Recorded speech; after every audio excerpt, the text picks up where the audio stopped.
de Platón y Aristóteles. Ahí va a aparecer ahorita el material. ¿Sí? Eso es lo que nos toca ver hoy día, ¿no? El periodo de los grandes sistemas filosóficos. Mira, cuando en filosofía, tú debes haber visto en el prospecto, ¿no? Aparece este periodo de los grandes sistemas filosóficos, se refieren a los sistemas que crearon Platón y Aristóteles. ¿Por qué se les llama sistemas?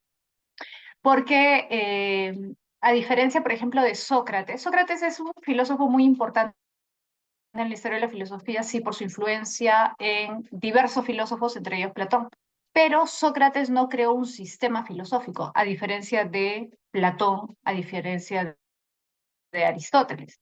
¿Por qué? Porque Sócrates, como vimos la semana pasada, básicamente se centra en el problema de la ética, o sea, en el problema de la moral, ¿no?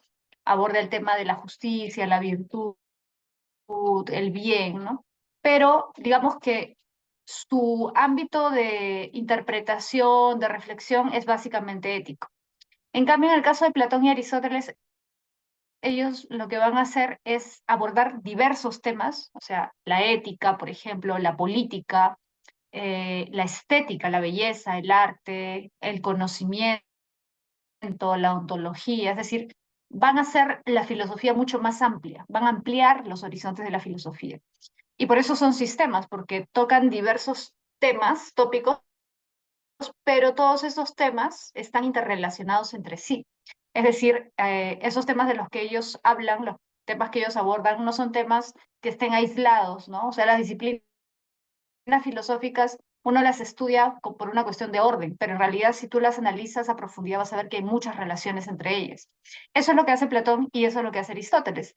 Interrelacionar diversos temas. Por ejemplo, cómo se relaciona el tema de la belleza y el arte con el tema del conocimiento. Hay una relación, sí. ¿Cómo conocemos una obra de arte? ¿Por qué decimos que una obra de arte es bella? Porque al decir es bella, le estamos dando un atributo, por ejemplo, ¿no? O sea, estamos diciendo que es algo.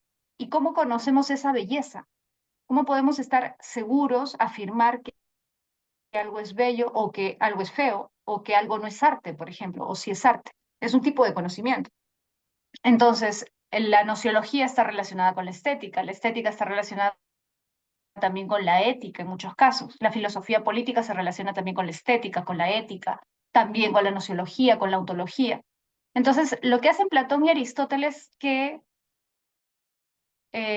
significa un aporte importante en la historia de la filosofía es que unen diversos elementos, interrelacionan diversos temas, ¿no? Como te decía, así como tú, por ejemplo, cuando en biología estudias, no sé, el sistema endocrino, el sistema circulatorio, ¿no? El sistema respiratorio.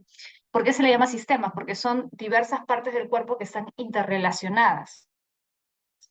Lo mismo pasa en estos casos, ¿no? Lo que hace Platón y Aristóteles es interrelacionar diversos temas y abordan tantos ámbitos que la filosofía se amplifica.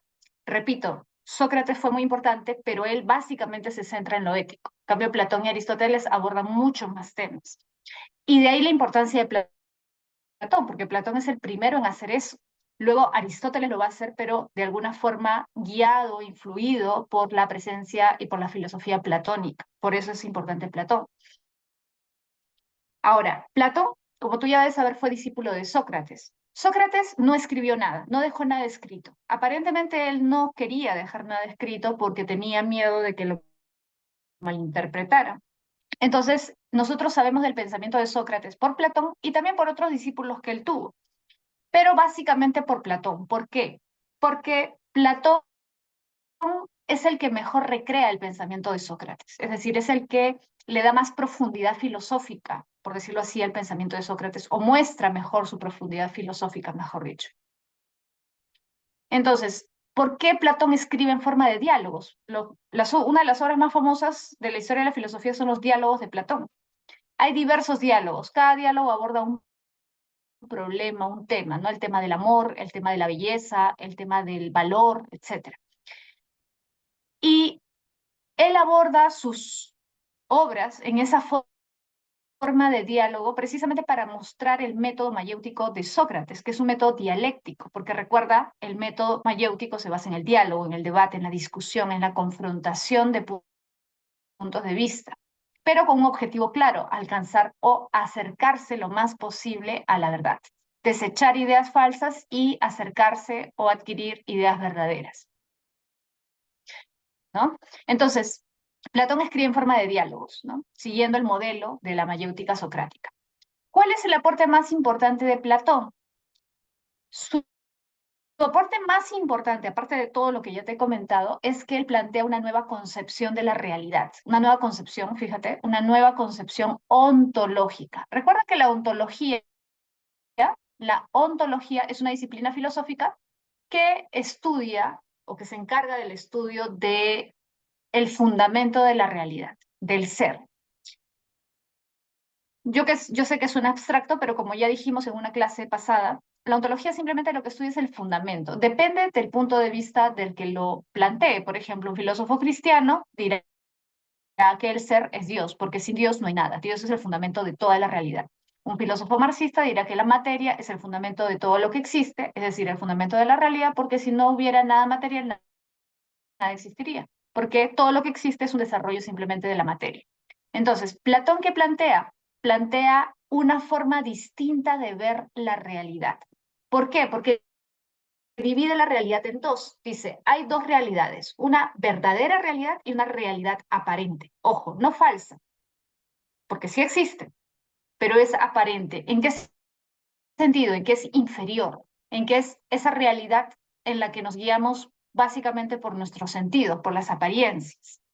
Entonces, él plantea una nueva forma de ver la realidad, una nueva ontología, una nueva concepción ontológica. Acá está, fíjate, en esta imagen queda más claro.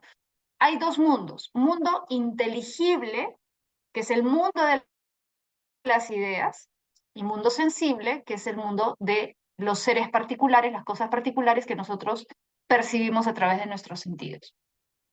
Ahora, fíjate que dice mundo inteligible. ¿Por qué le llama inteligible? Porque tú puedes inteligir, es decir, puedes comprenderlo, conocerlo gracias a tu intelecto, a tu inteligencia. El mundo inteligible es el que captas con tu razón, con tu inteligencia, no con tus sentidos. ¿Sí? Por ejemplo, como ves en la imagen, la idea de caballo. Tú puedes ver muchos caballos particulares en la realidad, de diversos tamaños, de diversos tipos, diversos colores, diversas razas. Todos son distintos. No hay dos caballos exactamente iguales. Sin embargo, a pesar de todas esas diferencias, tú captas la idea de caballo. O sea, entiendes la esencia de caballo. Sabes distinguir si ves a un animal que es un caballo o que no es un caballo. Es decir, logras comprender la esencia. Ahora, logras conocer la esencia. Ese conocimiento de la esencia va más allá de lo material, porque si se basara en lo material, tú verías simplemente cosas particulares, o sea, caballos diferentes, pero no entenderías que es en el fondo, por decirlo así, lo mismo, que comparten la misma esencia. Entonces, lo que dice Platón es, nosotros no debemos guiarnos por nuestros sentidos, porque nuestros sentidos nos muestran cosas particulares, un caballo negro, un caballo marrón, un caballo beige, etcétera. Pero nuestro intelecto no ve esos caballos así separados, sino que capta y entiende la esencia del caballo. Ahora, el problema, entre comillas, es que Platón considera que no es solamente una captación intelectual en el sentido de que, ya yo comprendo, ¿no?, la esencia, sino que lo que plantearía es que la esencia del caballo existe en sí mismo. Es decir, no es una idea de mi mente, no es una idea que crea mi mente para comprender las cosas, no es algo que yo, por decirlo así, proceso en mi mente nada más, sino que tiene una existencia real. Ojo, cuando dice real no se refiere a algo empírico, real en el sentido de que no es material, pero existe. ¿Sí? En ese sentido, no es material, pero existe. Existe al margen de mi existencia, es decir, no es una idea mental. No es, cuando él habla de ideas, hay que tener cuidado porque no está hablando de las ideas que a mí se me ocurren o las ideas que genera mi mente. Las ideas para él son esencias y las esencias de las cosas no dependen de mí como ser humano. Las cosas tienen una esencia, por ejemplo, la esencia del ser humano. Ya, yo he creado la idea de ser humano en mi mente yo he creado la esencia del ser humano en mi mente y por eso existe la esencia del ser humano, Platón diría, no, la esencia del ser humano existe por sí misma. Si todos los seres humanos desaparecieran de la faz de la Tierra, ¿seguiría existiendo la esencia del ser humano? No, para él sí. Sí, porque la esencia, las ideas trascienden lo material, no dependen de lo material. Al revés, las cosas materiales sí dependen de la esencia, porque si las cosas particulares no tuvieran esa esencia, no serían lo que son. Por ejemplo, en la imagen, el caballo negro, si no tuviera la esencia de caballo, no sería un caballo. Entonces su existencia sí depende de la esencia. No es al revés, la esencia no depende de la existencia de un caballo particular, pero un caballo particular para Platón sí depende de la existencia de la esencia, y la esencia no es algo material. Por lo tanto, él plantea una nueva visión, por decirlo así, del mundo, ¿no? Plantea que el mundo está dividido en dos. Un mundo que nosotros conocemos a través de nuestro intelecto, conocemos las esencias que existen, no materialmente, pero existen, a través de nuestro intelecto, nuestra razón, y el mundo sensible, que es el mundo que vivimos, digamos, experimentamos en el día a día, ¿no? O sea, yo veo un caballo, veo un perro, veo una tortuga, veo un lapicero, lo que sea, y lo que veo es una forma, un color, un tamaño, esas cosas particulares que captan mis sentidos. Son los objetos particulares son sensibles, pertenecen al mundo sensible, al mundo físico. Pero Platón va a decir, en la realidad hay diversidad. Ahora, ¿cómo unimos esa diversidad? ¿Cómo comprendemos, a pesar de la diversidad, la unidad? Que es importante, porque si nosotros no comprendemos la unidad dentro de la diversidad, no podríamos conocer nada. O sea, no podríamos comprender más allá de lo que captan nuestros sentidos. Y por eso para Platón el mundo de las ideas es superior al mundo sensible. Para él el conocimiento verdadero es el conocimiento de las ideas, el conocimiento de las esencias, no el conocimiento sensorial, porque el conocimiento sensorial es limitado, el conocimiento sensorial es aparente. ¿Te acuerdas que ya habíamos conversado, me parece eso, la semana pasada con respecto a Parménides, ¿no? Parménides es el primero en decir, sí, pues si nosotros nos guiamos por nuestros sentidos, vamos a ver diferencias, pero si nos guiamos por la razón, vamos a ver que el ser es uno, ¿no? O sea, para él no existen los opuestos. Aparentemente hay movimiento en la realidad, pero eso es porque nos estamos guiando por los sentidos. Claro, yo veo, por ejemplo, que hace 5 horas era más claro y de acá a 2 horas va a ser de noche y yo veo cambio. Pero Parmenides diría, ya, pero eso es porque te estás guiando por tus sentidos. Pero si comprendes más allá de esos cambios que te dicen tus sentidos, vas a notar que hay una unidad. Algo parecido dice Platón, ¿no? O sea, en la realidad física, material, vemos diversidad. Pero si nos guiamos por la razón, vamos a encontrar la unidad, la esencia. Y eso es lo trascendente, eso es lo importante. ¿Por qué el mundo de las ideas es superior al mundo sensible? Porque el mundo de las ideas no cambian, son inmutables, ¿sí? No cambian, no mutan, no se mueven, ¿sí? El mundo sensible sí cambia. ¿Todo cambia en el mundo sensible o no? Ustedes cambian, ¿sí o no? Todos cambian, envejecen, mueren, desaparecen, ¿sí? Las cosas sensibles cambian, las cosas inteligibles no. A ver, alguien está dibujando por acá. Vamos a ver,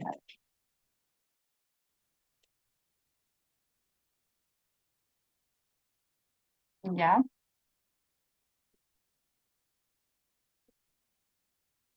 Mm, mm,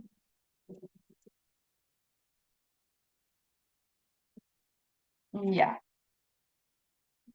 Entonces, les estaba diciendo, el mundo inteligible es un mundo que trasciende lo sensible, que trasciende lo sensorial. Para Platón, ahí se encuentra el verdadero conocimiento. Ahora, ¿cómo le llama Platón al conocimiento verdadero? El conocimiento racional, el conocimiento de las ideas. ¿Cómo le llama Platón? Esto venía en examen de admisión, por si acaso. Platón le llama episteme, ¿ya? Y de ahí va a derivar luego, posteriormente, la palabra epistemología. Episteme significa conocimiento verdadero, ¿sí? Conocimiento verdadero. Si tú conoces las ideas, vas a conocer realmente las cosas. Si te guías por la razón, no vas, perdón, si te guías por los sentidos, no vas a conocer las esencias, vas a conocer las apariencias. Y cuando tú conoces las apariencias, tienes un conocimiento aparente, o sea, no llegas a comprender realmente qué es una cosa, solamente ves las diferencias. Y ahí es donde aparece la opinión, la doxa, ¿ya? Entonces él va a hacer una distinción entre episteme y doxa, ¿ya? Episteme y doxa. Acá está, justamente, ¿no? Distingue dos tipos de conocimiento: conocimiento aparente, doxa, y conocimiento verdadero, episteme. ¿Por qué es importante entender esto? Porque la doxa en griego significa opinión. Cuando nosotros no conocemos algo, damos una opinión, usualmente. O sea, todos damos una opinión. Y las opiniones suelen ser divergentes, es decir, yo puedo dar una opinión, tú puedes dar una opinión opuesta, por ejemplo, no sé, sobre lo que sea, sobre, por ejemplo, qué es la belleza. No sé si has visto esta famosa obra contemporánea de un plátano pegado en la pared con una cinta. Para algunos es arte, para otros no es arte. Alguien te podría decir, supongamos que para ti no es arte, alguien te podría decir, bueno, para mí sí es arte, pues es mi opinión. Claro, si decimos es mi opinión, si nos basamos en la opinión puede ser cualquier cosa. O sea, yo puedo opinar cualquier cosa, tú puedes opinar cualquier... Y así como nosotros podemos tener distintas opiniones, puede haber otro tercero que tenga otra opinión y así. O sobre, no sé, la eutanasia, también pueden haber muchas opiniones diferentes. O sobre lo que es bello, pueden haber muchas, sobre lo que es el amor. Las opiniones varían. Por eso mismo es que Platón dice, en la opinión nunca vas a encontrar la verdad, porque la gente se guía para dar su opinión usualmente de lo que ve, de lo que escucha, de aquello que le parece que son las cosas. Pero la mayoría, lamentablemente, no indaga, no investiga, no analiza, no profundiza, se queda en la superficie y por eso da una opinión. Y por eso las opiniones son divergentes. Ahora, si es que nosotros nos esforzáramos por alcanzar la verdad o acercarnos lo más posible a la verdad, es probable que las opiniones comenzarían quizás a reducirse a cada vez menos hasta que llegáramos a una, que sería la verdad. Entonces, Platón considera que por eso el conocimiento racional es el conocimiento verdadero, porque si te guías por la razón vas a lograr ir más allá de las apariencias, ir más allá de lo que te dicen tus sentidos, ¿sí? Ahora, mira, Platón, fíjate, ¿qué características le da al mundo de las ideas? Primero dice que es inmutable. No muta, porque las esencias no cambian. Es como si yo te dijera, no sé, supongamos que te llamas Sofía. Sofía, tú eres Sofía, ya. De acá a 2 años vas a tener 2 años más, o sea, vas a ser mayor de lo que eres ahora, ¿no? Puede ser que te pintes el cabello, puede ser que cambies tu forma de vestir, puede ser que hagas lo que sea, ¿ya? Te hagas un tatuaje, lo que sea, pero ¿vas a seguir siendo Sofía? Sí. Tu esencia no cambia, sigue siendo la misma persona. Es algo parecido. En el mundo de las ideas, las esencias, como son esencias, las esencias no cambian. La esencia de un perro no va a cambiar, porque si cambiara ya no sería perro, sería otra cosa. Entonces, las esencias son inmutables, no cambian. Las esencias son perfectas. El mundo de las ideas es perfecto. ¿Por qué es perfecto? Porque no degenera, no se corrompe. En el mundo sensible, las cosas degeneran, se corrompen, se acaban, envejecen. Todos envejecemos, todos morimos, todos nos enfermamos. En el mundo sensorial todo está sometido al cambio y a la corrupción, a la degeneración. Es inevitable porque en el mundo sensible existe el espacio y existe el tiempo. Entonces, necesariamente todas las cosas materiales degeneran. Pero en aquel mundo donde nada muta, nada cambia, todo es perfecto porque no hay degeneración, no hay corrupción, no hay muerte, no hay vejez. Las esencias son siempre las mismas. No hay un cambio para las esencias. En cambio, para los caballos sí. Y fíjate, ¿por qué es perfecto y es superior? Porque un caballo en particular puede morir. Ahora te pregunto, si un caballo de estos que está acá muere en el mundo sensible, ¿eso afectará en algo la esencia de caballo? O sea, ¿alterará en algo la esencia de caballo el hecho de que un caballo particular muera? Obviamente no. La esencia trasciende lo material. Pero al revés sí ocurriría. Si la esencia de caballo cambiara, de alguna forma eso no afectaría la manera como vemos los caballos particulares, obviamente. Entonces, por eso para Platón la esencia es superior, porque la esencia es inmutable, es perfecta, es eterna. ¿Por qué es eterna? Porque no muere. Aquí las cosas se corrompen y mueren. Todo lo que existe se corrompe y desaparece, se destruye en algún momento. En cambio, en el mundo de las ideas no, porque no, nada cambia. Entonces, si no cambia, no se genera, no desaparece, no muere. Todo es eterno. Y por lo tanto, para Platón es el mundo real, el mundo verdadero, el mundo que debemos esforzarnos por conocer, ¿no? El mundo sensible es el que todos conocen, porque todos tenemos sentidos y todos observamos la realidad, percibimos la realidad, todos conocemos lo sensorial, pero pocos son los que pueden guiarse solo por su razón para alcanzar un conocimiento que trascienda lo sensorial. ¿Te das cuenta? Entonces, la idea de caballo es inteligible porque puedes conocerla, puedes comprenderla a través de tu inteligencia, de tu razón. Los caballos particulares son parte del mundo físico, por lo tanto, solo los conoces a través del mundo, perdón, a través de los sentidos, ¿no? De manera sensorial.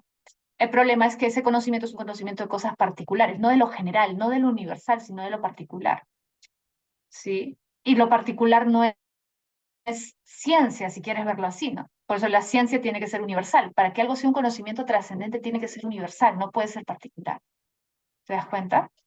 Entonces, Platón plantea esto. Ahora, hay otro aspecto de la filosofía de Platón que también es importante tener en cuenta.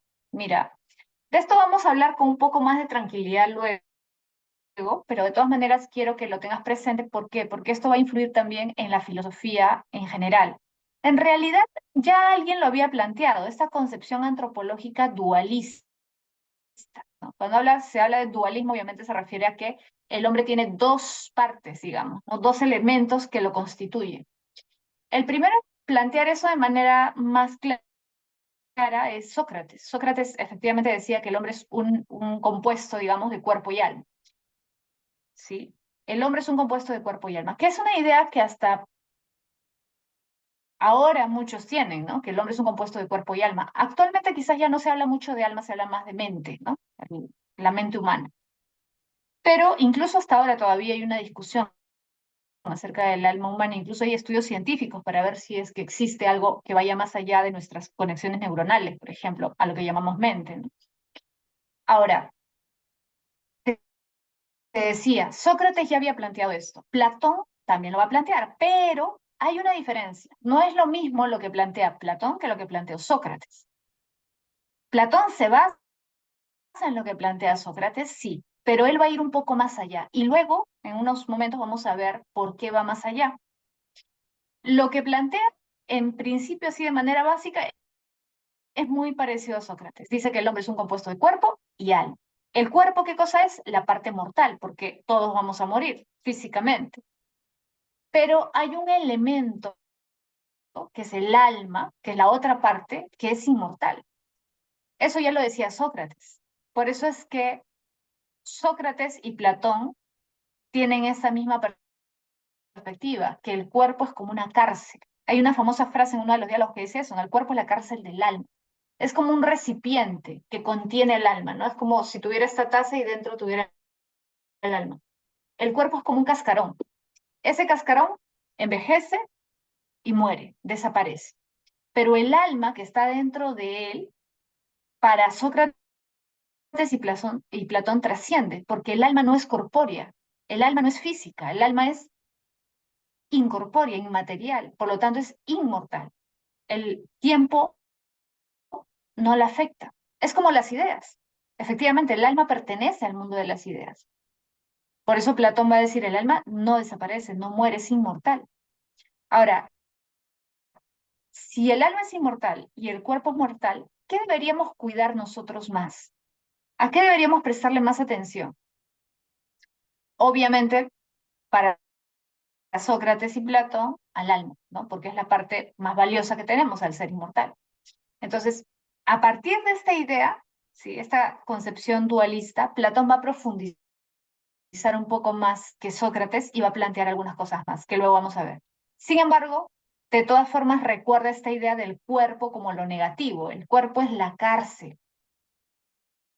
Es decir, es aquello que impide que el alma sea libre. ¿Y por qué Platón tenía esta idea tan negativa del cuerpo? Bueno, en un diálogo él habla acerca de este tema y es bien interesante porque dice, eh, solamente hay que ponernos a pensar en todas esas ocasiones en que estamos, por ejemplo, leyendo, estudiando, estamos investigando. A ti te debe haber pasado quizás. Y tienes toda la intención de estudiar, de concentrarte y todo, y te da hambre o te da sed, ¿no? O te duele algo, te incomoda algo, o quieres ir al baño, lo que sea. El cuerpo está constantemente exigiéndote cosas. El cuerpo es la cárcel porque siempre hay deseos que necesitas satisfacer que el cuerpo te pide. Entonces, el cuerpo no te deja tranquilo, no te deja tranquila para que tú hagas lo que quieres hacer, que es acercarte a la verdad, acercarte al conocimiento.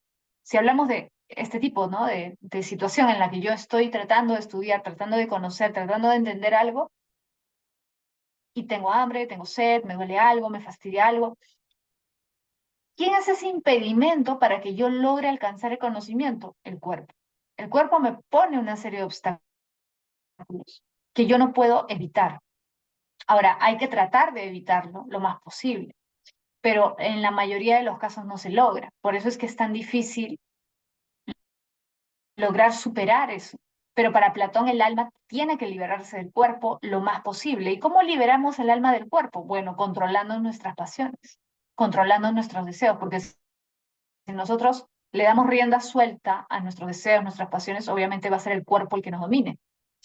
Para Platón, el alma es libre cuando el cuerpo no nos domina, sino cuando nosotros racionalmente dominamos esos deseos, esas pasiones que nos alteran, ¿no? Que quieren alterarnos constantemente. Entonces, esta idea del, digamos, del hombre como un ser dual, ojo, es importante en la historia de la filosofía y han venido preguntas sobre ese tema varias veces. Por ejemplo, no sé si recuerdas, pero es lo mismo al fin y al cabo que lo que plantea Descartes, ¿no? Cuando dice el hombre es una cosa que piensa, cosa, materia, que piensa, o sea, tiene una facultad que es el pensamiento. ¿Y por qué el hombre piensa y los animales no piensan? ¿Qué dice Descartes? Ah, porque el hombre tiene alma, los animales no tienen alma. Ojo, Descartes en el siglo XVII dice eso. En pleno siglo XVII dice eso. El hombre tiene alma, los animales no tienen alma. Por eso el hombre piensa, los animales no piensan. Esa visión dualista, el hombre como una cosa que piensa, viene desde los griegos, ¿no? Descartes es el más conocido que plantea eso, pero hay otros filósofos que también plantean eso hasta hace muy poco, ¿no? Se sigue hablando, hasta ahora incluso algunos siguen hablando de esa visión del hombre como cuerpo y alma, ¿sí? Ahora, te decía, vamos a ver en un rato, vamos a profundizar un poco en la concepción del alma de Platón, pero acá quería mencionarte antes de llegar a eso la alegoría de la caverna, porque han venido muchas veces preguntas sobre la alegoría de la caverna, varias veces. Además que es una, digamos, es una parte de la filosofía clásica que es importante conocer. La alegoría de la caverna es como una historia, ¿sí? Que cuenta Platón para hacer más comprensible su teoría de las ideas. O sea, es una manera más didáctica, si quieres llamarlo así, de comprender su teoría de las ideas. ¿Por qué? Porque la teoría de las ideas puede sonar un poco absurda, un poco abstracta, si la escuchas así nomás, ¿no? Entonces Platón inventa esta historia para que sea más digerible, digamos, más fácil de entender lo que él quiere plantear. La alegoría de la caverna aparece en la obra más importante de Platón. El diálogo más importante de Platón es la República. En la República, Platón habla acerca de la justicia, ese es el tema central. Y la República es uno de sus textos más importantes, para muchos el más importante, porque ahí aborda el tema de la política, de la ética, de la educación, ¿sí? Incluso temas que tienen, podríamos decir, que ver con temas económicos, cuestiones psicológicas, de todo tipo. Entonces, hay tanta riqueza de material ahí en la República que es considerado una de sus obras más importantes. Ahora, la alegoría de la caverna es esa historia que aparece dentro de este diálogo, que cuenta lo siguiente. Dice, imagínate que estás o que hay un grupo de hombres, ¿ya? Si quieres verlo así, que hay un grupo de hombres que están encadenados en el fondo de una caverna, ¿ya? Hay un grupo de hombres que está encadenado en el fondo de una caverna. Estos hombres han estado ahí toda su vida, o sea, desde pequeños. Por lo tanto, no recuerdan haber visto nada que no sean esas sombras que están ahí al fondo. Toda su vida han estado encadenados e incluso han estado con cadenas en el cuello que ni siquiera podían voltear para ver qué había atrás. Entonces, toda su vida han visto sombras. Esas sombras proyectadas, que para nosotros es obvio que son sombras, pero tú tienes que ponerte en la cabeza de ellos. Ellos nunca han visto el mundo real. Entonces, si tú nunca hubieras visto el mundo real, no pensarías que las sombras son la realidad, obviamente. Entonces, hasta ahí se nota la analogía que quiere establecer Platón. Sí, ¿no? Platón te está diciendo, la mayoría de las personas se guía por lo que ve, se guía por sus sentidos y cree que eso que ve en sus sentidos es la verdadera realidad, ¿sí? Porque desde pequeños han visto eso y nada más. No han podido, no han tenido la oportunidad de conocer algo más. Entonces, estos hombres viven toda su vida en la caverna. Entonces, creen que esas sombras son la verdadera realidad. Es normal que crean eso. Sin embargo, uno de estos hombres logra desatarse de las cadenas. No se explica cómo, pero logra desatarse. Y a partir de ahí, sin querer, sin darse cuenta, comienza a salir de la caverna. Ahora, la cuestión ahí es que hay un grupo, si te das cuenta, de hombres que están con unos palos y con unas figurillas, que son las que proyectan las sombras, ¿no? Al fondo. Entonces, este hombre primero los ve a ellos y al verlos a ellos con esta figura se da cuenta de que lo que él estaba viendo no era real, que en realidad eran proyecciones de otras figuras, ¿no? Porque también observa esa fogata, ese fuego que está ahí, ¿no? En la caverna. Entonces se da cuenta que con el fuego, con la luz del fuego, se proyectan esas sombras y que eso que él creía que era verdadero solo era apariencia, solo era una sombra de la realidad. Ahora, a pesar de que hasta ahí ha llegado y ha conocido más que los demás que están todavía prisioneros, se da cuenta de que hay una luz más fuerte. Después de la fogata hay otra luz. Entonces comienza a dirigirse hacia esa luz hasta que sin darse cuenta, porque él no sabía, no tenía ni idea, hasta que sin darse cuenta llega al exterior. Ahora, como la luz del exterior es mucho más fuerte que la luz que está en la caverna, obviamente, y él no está acostumbrado a esa luz, inicialmente queda como ciego, ¿no? Así como cuando uno, por ejemplo, en la mañana se despierta y abre su cortina de pronto, todavía no te has acostumbrado a la luz, te choca. Entonces, igual, este hombre está saliendo y al alcanzar salir, ya no puede ver, porque la luz es tan fuerte y no está acostumbrado a ella que lo deja como ciego por unos segundos, hasta que poco a poco su vista se va acostumbrando. ¿Qué quiere dar a entender esto? Fíjate que ahí está la figura del hombre que está así con su brazo. ¿Te das cuenta que está cubriéndose los ojos?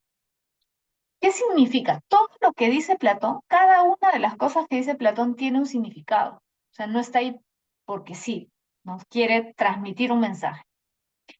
Él dice, lo mismo ocurre cuando tú alcanzas un conocimiento, cuando llegas a descubrir la verdad o una idea verdadera, porque no es fácil. ¿Te acuerdas lo que decía Sócrates. ¿Por qué Sócrates comparaba el arte de su madre, la partera, en una partera, con el arte que él realizaba, que era la filosofía, la mayéutica? ¿Por qué eran comparables? Porque él decía, así como las mujeres sufren al dar a luz, los hombres también sufren al acercarse o al parir, entre comillas, ideas verdaderas. No es fácil acercarse a la verdad. No es fácil, peor aún, alcanzar la verdad. Porque para alcanzar la verdad tú tienes que renunciar a tus creencias equivocadas. Y la mayoría de personas no quiere aceptar que esté equivocada. Tienes que admitir tu ignorancia, ¿te acuerdas? ¿Te acuerdas de la ironía socrática? Él se mostraba como un ignorante para que los otros le dieran conocimiento. Pero lo paradójico es que cuando los otros supuestamente le daban conocimiento, resultaba que el conocimiento que tenían estas personas no era pues verdadero, no era plausible, no era suficiente, ¿no? Y Sócrates lo hacía notar con sus preguntas. Entonces no eran conocimientos sólidos, si quieres llamarlo así. Entonces lo mismo pasa con aquel hombre que está descubriendo algo, ¿no? Que está logrando comprender algo que trasciende lo material, que va más allá, como no está acostumbrado, se le hace complicado, se le hace difícil al inicio, pero luego llega a comprender claramente. Ahí es cuando se habla, digamos, de este conocimiento verdadero, de episteme. La episteme es el conocimiento del mundo verdadero. Ahora, ojo, no vayas a confundirte porque en la figura se ve la caverna y afuera está el mundo verdadero, el mundo real. Profesora, entonces el mundo de las ideas es así, no. O sea, es una analogía, es una historia que te cuenta para hacerte más comprensible, ¿no? La teoría de las ideas, pero no es que Platón crea que hay un mundo aparte como algo físico, no. Ahí está representado como algo físico porque, en fin, tiene que ser así, pero no es que sea algo físico. El hombre que sale de la caverna es el hombre que sale de la ignorancia. Eso representa la salida de la caverna. El hombre que sale de la caverna es el hombre que sale de la ignorancia, que logra alcanzar la verdad. Ahora, ese hombre le cuesta acostumbrarse a eso porque él no ha visto la verdadera realidad en este caso, ¿no? O el hombre que alcanza la verdad no conocía la verdad inicialmente. Entonces, adaptarse a esa verdad es difícil. Hasta que el hombre logra adaptarse completamente, fíjate, ya está arriba, ¿no? Ya se ve más arriba afuera, ya está primero viendo los pájaros, los árboles, y luego está viendo el sol. ¿Qué representa eso? El hombre que se acostumbra ya a la luz y comienza a distinguir cada objeto de la realidad, cada cosa de la realidad. Repito, no es que Platón crea que hay que observar las cosas, es simplemente una alegoría. Lo que dice Platón es algo parecido pasa con el que descubre la verdad, comienza a comprender cada cosa. Pero llega un momento, fíjate, el último, ahí está viendo al sol. ¿Por qué es importante el sol en la filosofía platónica? Porque el sol representa la idea de bien. El sol representa la idea de bien. Y ojo que en exámenes de admisión ha venido la pregunta o preguntas sobre el iluminismo o la iluminación, ¿sí? La iluminación de la que habla San Agustín. San Agustín recuerda que era neoplatónico, por eso no es casualidad que San Agustín hable de la iluminación y además, o sea, la idea de que nosotros conocemos la verdad por, si quieres llamarlo así, intervención divina, ¿no? O sea, nosotros alcanzamos el verdadero conocimiento solo a través de Dios. Pero, ¿por qué habla de la luz? Dios nos ilumina, porque está usando esta analogía de Dios con el sol. Y San Agustín lo toma de Platón, porque Platón habla del sol como la representación del bien. Ojo, no es que sea el dios sol, no. Simplemente él pone como una analogía, así como el sol ilumina el mundo, el bien debe iluminarnos. Es decir, cada cosa que nosotros hagamos debe estar dirigida al bien. Y en la alegoría de la caverna, el sol representa el bien. ¿Por qué? Porque es lo más difícil de alcanzar, lo más difícil de conocer. Alcanzar un conocimiento ético como el conocimiento del bien es demasiado complicado. Recuerda a Sócrates. Entonces nos esforzamos. Si nos esforzamos, podemos alcanzar el conocimiento del bien. Por eso es que el sol es la representación, porque el sol es lo más difícil de ver. O sea, tú puedes ver todo lo demás, pero ver al sol de frente es muy complicado. Pero eso es lo que logra el que sale de la ignorancia. En ese sentido, para Platón, el que sale de la ignorancia es el filósofo, pues, porque el filósofo es el que está en constante aprendizaje, está cuestionándose constantemente, es el que quiere comprender, conocer, saber por qué ocurren las cosas. Ahora, ojo que la historia no acaba acá, porque ese hombre que ve el bien, que conoce el bien, a ver, ponte a pensar, si conoce el bien, ¿querrá hacer el mal? Si ha logrado comprender el bien, ¿querrá hacer el mal? Para Platón no, pues, sería absurdo. Ojo, un conocimiento verdadero, no un conocimiento superficial, ¿no? Creo que hablamos de eso la semana pasada, ¿no? Te decía, no es que, yo sé que robar es malo o sé que mentir es malo, pero miento. No, no ese tipo de conocimiento. El hombre logra conocer la verdadera realidad, sale de su ignorancia, pero hay un tema, como ha conocido al bien, conocido el bien, se da cuenta, recuerda que todavía hay hombres aprisionados en la caverna. Se da cuenta de que no está bien que ellos sigan ahí, porque se ha vuelto sabio y bueno. Ojo, la sabiduría para Platón implica bondad. Tú no puedes ser alguien sabio y no bueno, o no puedes ser sabio e ignorante, digamos. Perdón, sabio y malo, ¿no? Para Platón, el hombre que ha salido de la ignorancia ha alcanzado un conocimiento superior, el conocimiento del bien. Entonces este hombre comienza a recordar a sus antiguos compañeros y se siente mal. Si es un hombre bueno, se va a sentir mal, no va a ser indiferente, obviamente. Entonces se siente mal por haberlos dejado ahí, por no ayudarlos a salir. Entonces él decide regresar a la caverna. Decide regresar a la caverna, pero obviamente, porque la historia es larga, la alegoría de la caverna, al entrar a la caverna ya no está acostumbrado a la oscuridad, porque ya ha estado en la claridad, en la luz del sol. Entonces cuando entra a la caverna se le hace muy complicado, digamos, ubicarse, dirigirse, caminar. Las cosas más simples las hace mal. Platón dice, así ocurre con muchos que buscan el conocimiento, que buscan la sabiduría, que frente a otros son como tontos, como torpes, porque no encajan. Entonces este hombre ya no encaja en la caverna, porque ya no está acostumbrado a la oscuridad, se tropieza, es torpe cuando camina dentro de la caverna, a diferencia de lo que pasaba antes. Sin embargo, logra entrar de nuevo y llega hasta donde están sus compañeros, sus antiguos compañeros de prisión. Y ahí les cuenta lo que ha visto, les cuenta todo lo que ha observado y les dice que están viviendo engañados, que eso que ellos están viendo no son cosas reales, sino sombras que están proyectando otros hombres con un fuego. Entonces estos hombres se sorprenden, pero no le creen. Y ahí está el gran dilema, el gran problema del filósofo. Porque a pesar de que él entra a rescatarlos y a convencerlos y a hablarles acerca del mundo exterior, estos hombres no le creen.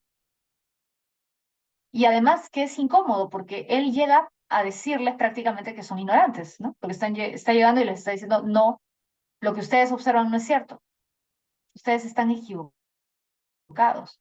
Entonces lo que pasa es que estos hombres se molestan con este hombre y lo matan por lo que ha dicho, ¿no? Por su imprudencia.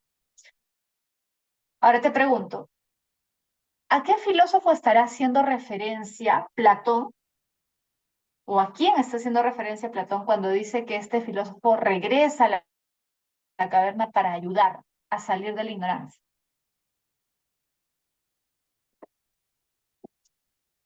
¿Quién es este personaje que regresa para ayudar a los demás, para ayudarlos a conocer la verdadera realidad? Obviamente se refiere a Sócrates, porque Sócrates murió condenado por la democracia griega.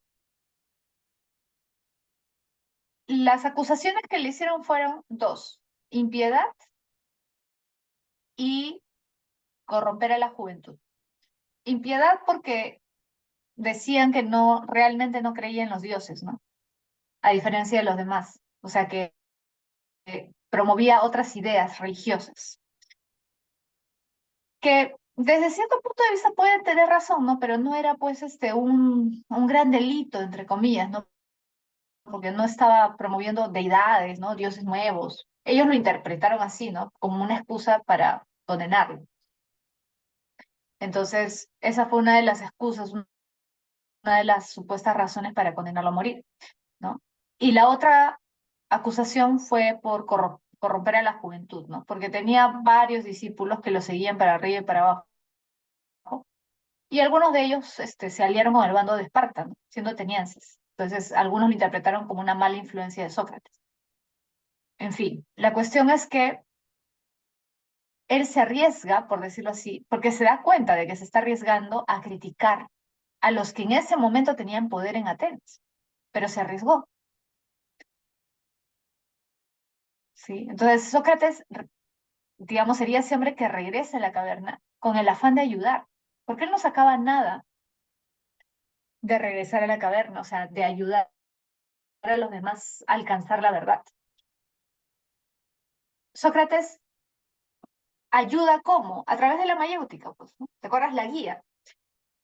Discute, debate, pregunta, pero él no debate dando respuestas, debate interpretando tus respuestas y planteando nuevas preguntas para que tú mismo te acerques a la verdad, para que tú mismo logres alcanzar conocimiento, para que tú, entre comillas, puedas parir ideas verdaderas y dejar de lado tus ideas falsas, erróneas.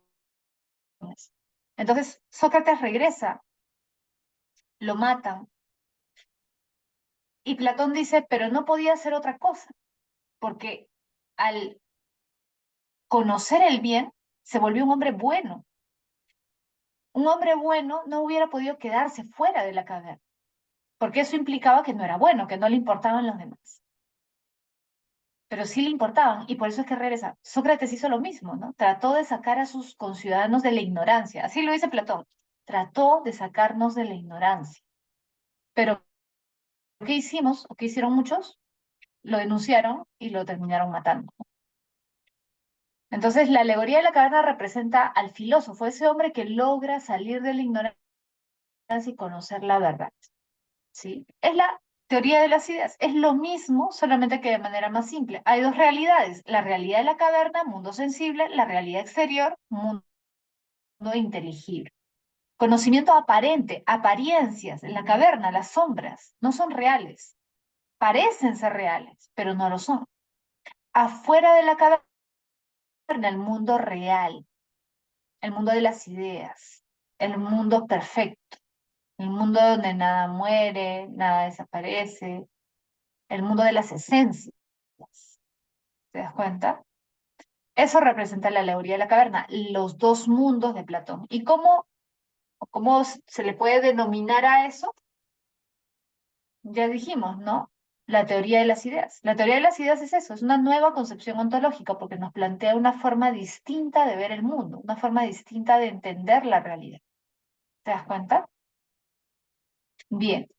Ahora, mira acá, vamos a hablar un poco acerca de la concepción del alma de Platón. Ya hablamos acerca de la concepción antropológica. El hombre es un compuesto de cuerpo y alma, y de las dos, ¿cuál es más importante? El alma. ¿Por qué? Porque el alma es inmortal, tenemos que cuidarla. Acuérdate del cultivo del alma de Sócrates. ¿Te acuerdas que Sócrates te decía? Tú debes preocuparte por ser mejor, pero por ser mejor en general, o sea, ser mejor persona, conocerte a ti mismo. Entonces, el alma es lo más importante porque el alma es lo que permanece. El cuerpo va a morir, pero el alma no muere. Entonces, necesita un cultivo, un cuidado. Ahora, Platón, fíjate, va a ser más compleja esta idea del hombre como cuerpo y alma. ¿Por qué? Porque va a decir, no, no es solamente cuerpo y alma, sino que hay ciertos elementos en el alma que permiten que nosotros seamos como somos, es decir, que explican por qué somos así. El alma tiene tres partes. El alma es como un cochero, fíjate en la imagen, un cochero, un conductor, con sus dos caballos. ¿Por qué se llama alegoría del carro alado? Fíjate que ya vimos una alegoría, la alegoría de la caverna. Ahora otra alegoría. Esta alegoría es menos conocida, pero es importante. ¿Por qué se le llama alegoría del carro alado? Porque si te das cuenta tiene unas alitas ahí, ¿no? En el coche. Pero tiene esas alitas, ha estado volando, ¿no? Y por lo tanto ha observado las ideas, ha estado cerca. Es más, incluso Platón por las traducciones a veces dan a entender que ha estado en el mundo de las ideas, el alma. Porque el alma es inmortal y si es inmortal es eterna y si es eterna pertenece al mundo de las ideas, no al mundo sensible. En el mundo sensible no hay nada eterno. Entonces, ojo, el alma es todo, ¿ah? El cochero, los dos caballos, todo es el alma. Entonces, el alma ha estado en el mundo de las ideas, volando, las ha contemplado, las ha visto. Pero el alma tiene tres partes, no tiene una. Por eso también se le llama la teoría tripartita del alma. O sea, el alma que tiene tres partes. ¿Qué partes tiene? Alma apetitiva, alma irascible, alma racional. De todas estas, ¿cuál es la más importante? Esta, el alma racional. ¿Qué es el conductor? El auriga es el conductor, el cochero, el que dirige el coche. No sé si tú has visto la película Ben-Hur, es igual, ¿no? Está el cochero dirigiendo sus caballos. El cochero es el alma racional. ¿Y por qué es la más importante? Porque para Platón es donde reside la capacidad de darnos cuenta, de reflexionar, ¿sí? De pensar. Y además el alma, recuerda, racional para Platón debe controlar las otras partes. ¿Por qué es más compleja que la visión de Sócrates? Porque Sócrates dice cuerpo y alma. Cuerpo malo, alma buena, alma inmortal, hay que cuidar el alma. Pasiones son corporales. Las pasiones son corporales. El alma no tiene nada que ver con esas pasiones. El alma tiene que, ¿no?, dominar esas pasiones, pero las pasiones están fuera del alma. Son parte del cuerpo para Sócrates. Pero para Platón es más difícil. No es así. Porque Platón va a decir, el alma tiene tres elementos, tres partes, alma apetitiva, irascible y alma racional. Es más complejo. Él va a decir, las pasiones, los deseos no son algo del cuerpo, son algo del alma, porque todos los hombres lo tienen. Todos los hombres tienen deseos, tienen ganas de hacer algo más, de tener cosas, riqueza, poder, fama. Todos tenemos las tres partes, ojo, todos, ¿ah? No es que haya yo soy premio Nobel de tal cosa y ya tengo alma racional nomás. No. Soy muy inteligente, no salgo a fiestas, no. Todos tenemos las tres partes. Es parte de la naturaleza humana. Pero, la diferencia es si controlamos o no controlamos nuestras pasiones. Por eso ahí está el auriga, el cochero, el alma racional. Tiene que controlar, gracias Joshua por haber pintado ahí, ahí está con imagínate que está con un látigo, así como en Ben-Hur. Y está con las riendas. ¿Por qué está con las riendas? ¿Por qué está jalando las riendas? Porque tiene que controlarlos para que no se desboquen, para que no se vayan por su cuenta. El caballo blanco representa las pasiones nobles, las pasiones buenas, las pasiones positivas.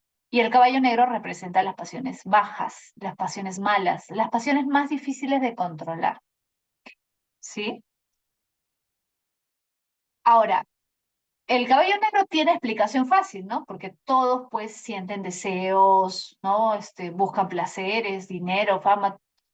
Hay muchas personas que encajan, por decirlo así, ahí. Pero algunos podrían decir, profesora, pero ya, pasiones malas está bien, pero pasiones buenas. ¿Cómo que pasiones positivas, pasiones buenas?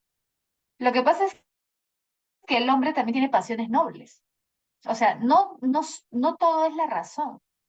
La pasión tiene que ser controlada, pero en realidad no eliminas la pasión. No es que el cochero va a matar a los dos caballos, no. Tiene que controlarlos y saberlos manejar. El alma irascible, el caballo blanco, representa aquellas pasiones. Son pasiones porque nos motivan, nos mueven, hacen que busquemos hacer algo, ¿sí? Pero son positivas. Por ejemplo, tú ves supongamos, en un noticiero, en la noche, que han robado a un universitario, ¿no? A un chico de San Marcos, qué sé yo, ¿no? Y por robarle le han disparado, porque se resistió al robo, supongamos. Ya, ¿eso te hace feliz? No creo, ¿no? Muchas veces cuando vemos ese tipo de noticias, a pesar de que no nos ha ocurrido a nosotros, ¿qué ocurre? Nos indigna, nos molesta, ¿sí o no? Nos parece injusto. ¿Esa capacidad de indignarte, de molestarte frente a la injusticia es mala? No. Más bien sería malo que no tuvieras esa pasión. Imagínate a alguien completamente cerebral que no tuviera la capacidad de sentir empatía, ¿no? O sentir indignación por algo que ha ocurrido. Imagínate a alguien así. ¿Ese hombre sería bueno para Platón? No,